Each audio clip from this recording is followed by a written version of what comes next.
Baik, Bapak Ibu, terima kasih atas kehadirannya. Assalamualaikum warahmatullahi wabarakatuh.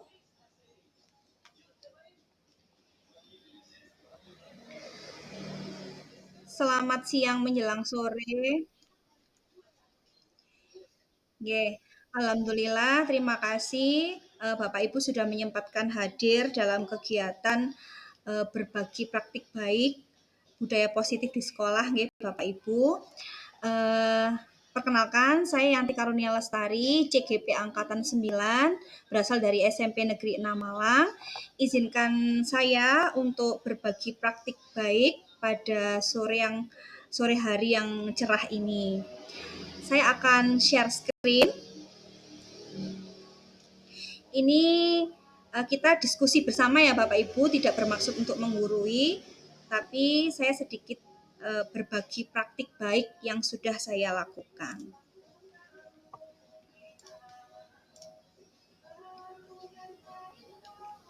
Sudah tampakkah Bapak Ibu?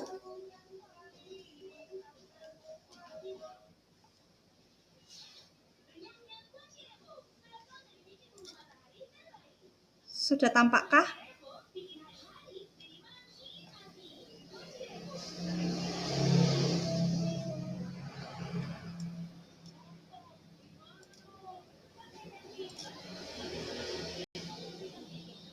Sudah ya. Oh ya, baik. Eh, saya akan menyampaikan terkait aksi nyata budaya positif yang dilakukan di sekolah. Nah, sebelumnya kita sebagai seorang guru itu harus memiliki ya, guru yang baik itu memiliki kemampuan dalam mewujudkan budaya positif di sekolah. Mungkin hal ini bisa dikatakan hal yang sulit dan PR besar buat kita semua, nggih Bapak Ibu. Nah, di sini ada beberapa hal yang bisa kita lakukan untuk mewujudkan budaya positif yang ada di sekolah. Yang pertama adalah dengan cara menerapkan disiplin positif. Kemudian menerapkan motivasi dan perilaku manusia. Di sini ada dua, yaitu pemberian hukuman dan penghargaan. Berikutnya posisi kontrol guru. Kemudian dengan membuat keyakinan kelas yang mungkin di sini Bapak Ibu semua juga sudah menerapkan ya. Dan yang terakhir penerapan segitiga restitusi. Nah, disiplin positif. Apa sih itu disiplin positif? Yaitu cara penerapan disiplin yang mengajarkan anak yang bertanggung jawab dan menumbuhkan kesadaran diri berdasarkan nilai-nilai kebajikan. Nah, di sini disiplin positif itu lebih ke arah disiplin yang dapat mengontrol dalam melakukan segala tindakan. Jadi, kadang kan kita memaknai disiplin itu tegas gitu ya, tegas, kemudian peraturan begitu ya. Nah, di sini bagaimana kita menerapkan peraturan itu dengan cara positif. Kemudian disiplin positif ini dapat membuat murid memahami dan menyadari berdasarkan motivasi internal bukan akibat dari paksaan. Jadi anak-anak itu disiplin bukan karena takut dihukum atau bukan karena ingin mendapatkan sebuah penghargaan dari gurunya begitu. Tapi karena muncul motivasi dari dalam diri anak-anak. Nah, seperti yang saya katakan tadi, terkadang kita sebagai guru ya, seperti ini mungkin saya berbagi pengalaman saya pribadi. Jadi, jujur ya Bapak Ibu bahwa saya dulu itu ikut CGP ini karena motivasi eksternal, yaitu karena disuruh gitu ya, disuruh oleh pimpinan karena takut sama pimpinan sehingga saya mengikuti CGP ini. Nah, ternyata selama perjalanan mengikuti CGP ini, mengikuti pembelajaran dan lain sebagainya, saya menyadari bahwa oh ternyata pembelajaran di dalam CGP ini sangat penting, sangat bermanfaat untuk diterapkan di sekolah. Jadi eh, sebisa mungkin kita meminimalisasi adanya motivasi eksternal ini Bapak Ibu. Jadi kita tidak boleh melakukan sesuatu karena takut dihukum atau karena kita ingin mendapatkan penghargaan dari orang lain. Nah, ini mungkin yang jadi PR kita bersama nggih Bapak Ibu nggih. Berikutnya motivasi internal lah. Ini yang ingin kita gali dari dalam diri kita dan anak-anak begitu. Jadi motivasi internal ini untuk menjadikan anak-anak itu menghargai diri sendiri dengan nilai-nilai yang mereka percaya. Jadi kita sebisa mungkin menghindari adanya hukuman dan pemberian penghargaan yang berlebihan agar bisa meminimalisasi adanya motivasi eksternal. Nah, ini Bapak Ibu, posisi kontrol guru. Nah, penghukum. Nah, saya itu tipe orang yang penghukum Bapak Ibu. Jadi kalau misalnya ada siswa yang terlambat, itu saya cenderung saya hukum. Anak-anak kamu terlambat, kamu silakan membersihkan kamar mandi seperti itu. Kemudian pembuat rasa bersalah. Nah, pembuat rasa bersalah itu misalnya seperti ini. Anak-anak tolong, kalau kamu tidak mengerjakan tugas, apa kamu tidak kasihan sama Bu Yanti? Bu Yanti ini sudah mulai pagi, saya itu meninggalkan anak dan lain sebagainya. Itu namanya pembuat rasa bersalah. Nah, ternyata penghukum dan pembuat rasa bersalah ini juga tidak baik, Bapak Ibu. Apa namanya? Anak-anak itu akhirnya terjustifikasi begitu ya, bahwa mereka itu, oh saya itu salah begitu. Kemudian teman. Nah, eh, ketika kita memposisikan diri sebagai teman, terkadang kita tahu semua nggih bahwa murid-murid kita tuh sangat spesial sekali. Terkadang ketika kita memposisikan diri sebagai teman, terkadang kita itu dilamak begitu ya. Kemudian posisi pemantau. Nah, pemantau ini tanpa ada follow up. Jadi kita hanya melihat melihat bahwa anak ini salah tanpa ada follow up. Nah, yang terakhir ini manajer. Nah, ini yang akan kita arahkan pada posisi manajer ini. Nah, ini Bapak Ibu. Jadi, pada posisi manajer ini, kita sebagai guru berbuat sesuatu kepada peserta didik, mempersilahkan mereka mempertanggungjawabkan perilakunya dan mendukung agar dapat menemukan solusi atas permasalahannya sendiri. Jadi kita menggali motivasi internal mereka, mereka itu bisa menyadari kesalahan mereka tanpa kita itu marah-marah seperti itu. Nah, di sini posisi ini mengacu pada segitiga restitusi yang dapat menjadikan peserta didik sebagai manajer bagi dirinya sendiri. Bahkan mereka tuh bisa menjadi manajer bagi dirinya sendiri ya. Jadi bisa mengontrol dirinya sendiri bahwa oh ternyata saya itu bersalah. Ternyata saya itu terlambat itu tidak baik. Ternyata saya terlambat itu melanggar keyakinan kelas seperti itu. Nah, di sini keyakinan kelas. Keyakinan kelas berbeda nggih dengan peraturan. Nah, selama ini mungkin kita salah persepsi begitu. Selama ini saya juga seperti itu, melakukan peraturan kelas. Peraturan kelas masuk kelas bahasa Indonesia, Bu Yanti. Kalian tidak boleh ke kamar mandi, tidak boleh selama pembelajaran tidak boleh makan dan minum. Harus mengerjakan tugas tepat waktu, tidak boleh terlambat dan lain sebagainya. Nah, Bapak Ibu, ketika kita membuat peraturan yang notabene ini dilakukan satu arah, nah anak-anak tidak akan menemukan motivasi diri. Jadi mereka ikut pembelajaran bahasa Indonesia karena takut dimarahi Bu Yanti, bukan karena mereka ingin belajar bahasa Indonesia. Nah, sekarang kita ubah paradigma kita, Bapak Ibu. Nah, kita bisa menerapkan yang namanya keyakinan kelas. Mungkin Bapak Ibu di sini sudah melaksanakan semua, nggih. Keyakinan kelas ini dilakukan dua arah. Bahkan murid boleh sangat-sangat terbuka untuk memberikan apa namanya pendapatnya. Bu Yanti, saya ingin saat pembelajaran bahasa Indonesia kita boleh makan, boleh minum, tapi tetap bersih. Boleh ke kamar mandi, tapi tidak lebih dari 5 menit. Disiplin Bu Yanti, kemudian bertanggung jawab, dan lain sebagainya. Nah, ini akan lebih dihargai oleh anak-anak ketika kita membuat sebuah keyakinan seperti itu. Nah, berikutnya Bapak Ibu, segitiga restitusi.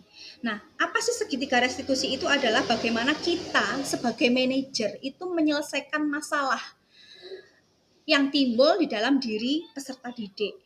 Nah, kenapa disebut segitiga? Karena ada 3 tahapan Bapak Ibu.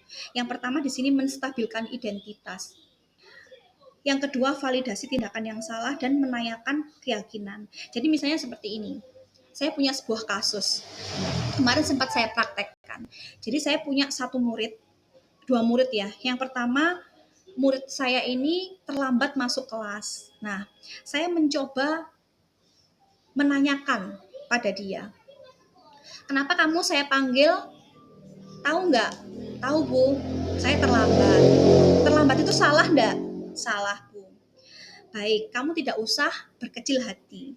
Karena di sini Bu Yanti tidak mencari siapa yang salah, tapi apa namanya, saya ingin mencari solusi atas apa permasalahanmu, kenapa kamu kok bisa terlambat.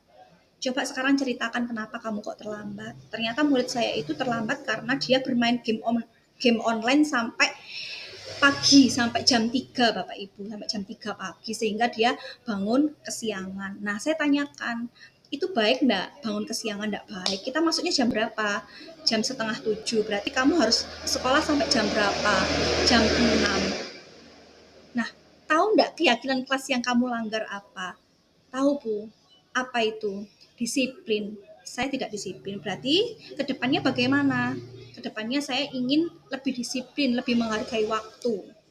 Tidak lagi bermain game online sampai tengah malam begitu. Memang betul game online itu memang dia memang senang bermain game online, tapi kesenangannya itu membuat dia lalai pada tugasnya. Nah, ternyata penerapan segitiga restitusi ini cukup efektif Bapak Ibu di beberapa siswa memang. Saya belum mencoba di siswa-siswa yang mungkin kategori kenakalannya tingkat dewa gitu ya. Saya belum mencoba. Tapi di beberapa apa namanya siswa yang terlambat, kemudian lalai mengerjakan tugas, kemudian tidak menggunakan sabuk, atribut dan lain sebagainya, ini cukup cukup efektif. Jadi mereka bersalah tapi tanpa harus mereka itu disalahkan, dijustifikasi bahwa kamu tuh salah tanpa harus dimarah-marahi begitu. Nah, Bapak Ibu, budaya positif ini dapat kita wujudkan dengan syarat ya Bapak Ibu ya, kita memiliki 5 nilai, yaitu pendidikan atau pembelajaran yang berpihak pada murid, yang mungkin ini PR kita bersama, menerapkan pembelajaran yang berbasis murid yaitu. Kemudian mandiri, reflektif, kolaboratif, dan inovatif. Nah, budaya positif ini dapat terwujud dengan cara mendorong kolaborasi antara semua warga sekolah. Jadi antara kepala sekolah, kemudian para pemangku kebijakan, waka, guru, siswa, dan lain sebagainya semua harus saling berkolaborasi ya, membentuk sebuah keyakinan sekolah, tidak hanya keyakinan kelas saja tapi keyakinan sekolah. Bagaimana cara supaya budaya positif ini terbangun. Nah, hal yang paling penting adalah bagaimana kita berkomunikasi atau berkolaborasi dengan orang tua, karena pendidikan yang pertama itu adalah dibangun dari keluarga. Nah, terima kasih. Mungkin itu yang bisa saya sampaikan, Bapak Ibu. Ada satu kalimat yang ingin saya sampaikan, yaitu saat kita menginginkan perubahan, maka mulailah dari diri kita. Terima kasih. Sekian berbagi praktik baik yang bisa saya sampaikan kepada panjenengan semua. Apakah ada pertanyaan atau umpan balik atau tanggapan? Monggo, saya persilakan karena pendapat panjenengan semua sangat-sangat saya butuhkan begitu nggih. Monggo Pak Rehan.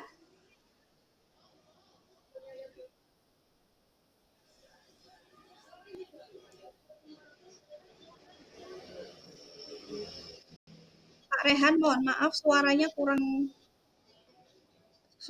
keras, Pak. Mungkin Pak Ari bisa di dulu. Ya, monggo Pak Rehan.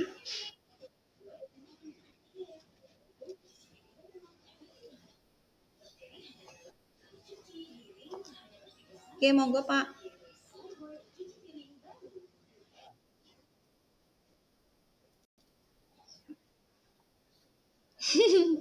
Ya, Pak. Nggih.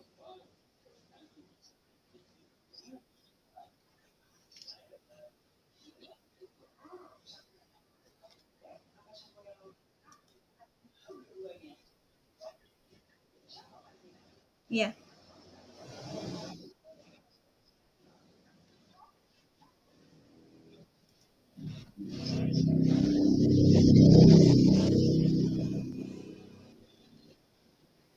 iya.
Nggih. Nggih, terima kasih Pak Rehan atas masukannya nggih, ini lebih ke masukan luar biasa sekali, memang betul saya setuju, mungkin ini pembelajaran yang luar biasa bagi saya, terutama, guru muda begitu ya, walaupun usianya tidak muda, tapi saya menganggap diri saya muda begitu. Ya, eee, apa namanya, memang terkadang kita itu, nada bicara pun juga menjadi ini ya, menjadi sorotan anak begitu ketika kita menggunakan nada bicara yang mungkin lebih halus, lebih rendah begitu, anak itu akan sadar kok dia itu salah seperti itu tanpa harus kita marah. Walaupun sejujurnya Bapak Ibu ketika saya belajar di modul ini itu jujur saya tuh merasakan gejolak batin yang sangat luar biasa karena di sini saya kebetulan saya sebagai guru tatip yang dimana pasti nggak mungkin nggak marah begitu ya, dan setiap hari pasti ada masalah dan masalahnya sangat-sangat kompleks. Nah, seperti itu dan rata-rata anak-anak itu permasalahannya berangkat dari rumah. Nah, ini pembelajaran segitiga restitusi ini, bagaimana cara kita menangani siswa ini menurut saya memang sangat-sangat penting untuk diterapkan kita semua nggih sebagai guru seperti itu agar siswa itu tidak terlukai, siswa tidak terlukai kita juga tidak terlukai seperti itu. Monggo Bapak Ibu yang lain mungkin ada pertanyaan, masukan, tanggapan atau umpan balik, monggo.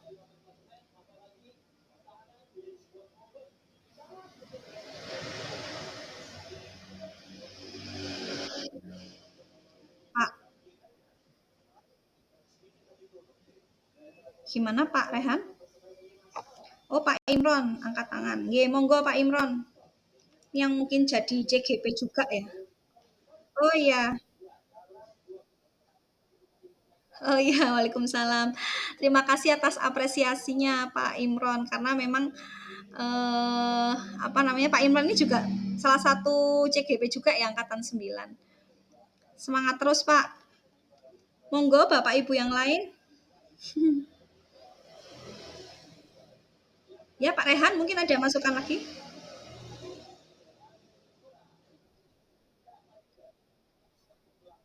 Ya,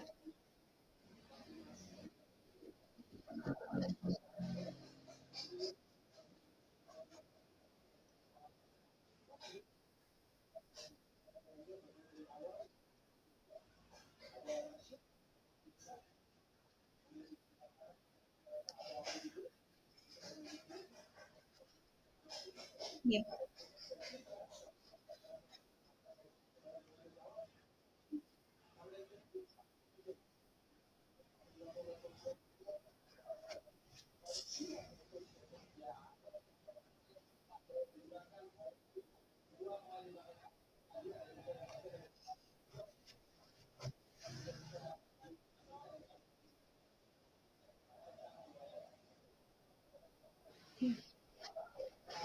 ya,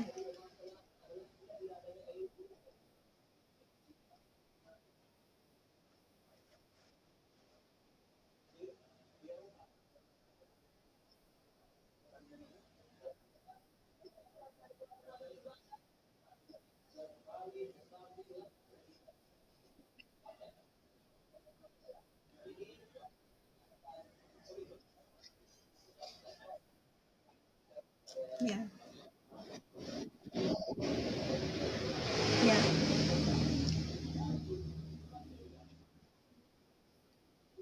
oke, oke. Oh siap, siap Pak. Nanti saya bagikan. Oke, terima kasih Pak Rehan. Memang betul Pak. Kita punya istilah Pak. Di celup gak teles, di pepe gak garing begitu. Nggih. Jadi memang luar biasa sekali murid-murid kita itu. Tapi kita bisa kita bisa belajar banyak dari mereka. Ternyata eh, ada satu sedikit cerita nih Bapak Ibu. Saya punya murid kenapa setiap hari itu terlambat. Awalnya saya marah-marah. Awalnya saya marah-marah. Tapi lama-kelamaan saya tergelitik begitu. Apa sih hari ini kok setiap hari terlambat? Ada apa begitu? Ternyata Bapak Ibu, usut punya usut, saya mencoba untuk menelusuri begitu, jadi mata-mata begitu. Ternyata anak ini setiap pagi itu ngopeni adik-adiknya dulu karena dia tidak ada orang tua. Jadi dia tuh harus masak dulu, harus memandikan adik-adiknya dulu, harus bagaimana. Dari situlah rasa semendal gitu ya, semendal. Oh ternyata anak ini ada maksud ya, ada artinya dia terlambat tuh bukan karena dia menginginkan untuk terlambat begitu, karena memang keadaan yang seperti ini. Nah terkadang kita harus ada apa ya rasa untuk seperti itu. Jadi saya berusaha begini Pak, saya berusaha untuk walaupun saya guru tatip, tapi saya berusaha untuk bagaimana tetap anak-anak tetap apa ya segan, tetap apa ya, saya tidak mau ditakuti anak-anak memang di pembelajaran kali ini kita tidak boleh membuat anak-anak itu takut pada kita karena betul kata Pak Rehan tadi bahwa mental anak-anak itu tetap kita harus kita jaga ya karena kita harus menciptakan sekolah yang aman dan nyaman seperti itu, bebas bullying yang seperti yang saat ini sedang marak terjadi. Nah, itu mungkin salah satunya juga lingkungan budaya positifnya tidak terbangun di sekolah. Nah, selain di dalam keluarga juga seperti itu. Terima kasih sekali masukannya Pak Rehan. Monggo yang lain sudah cukup, G. G, ampun.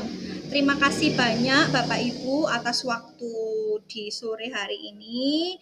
Eh, jika ada kesalahan saya mohon maaf karena sejatinya kesempurnaan hanya milik Allah. Terima kasih banyak atas kehadirannya. Saya akhiri. Assalamualaikum warahmatullahi wabarakatuh.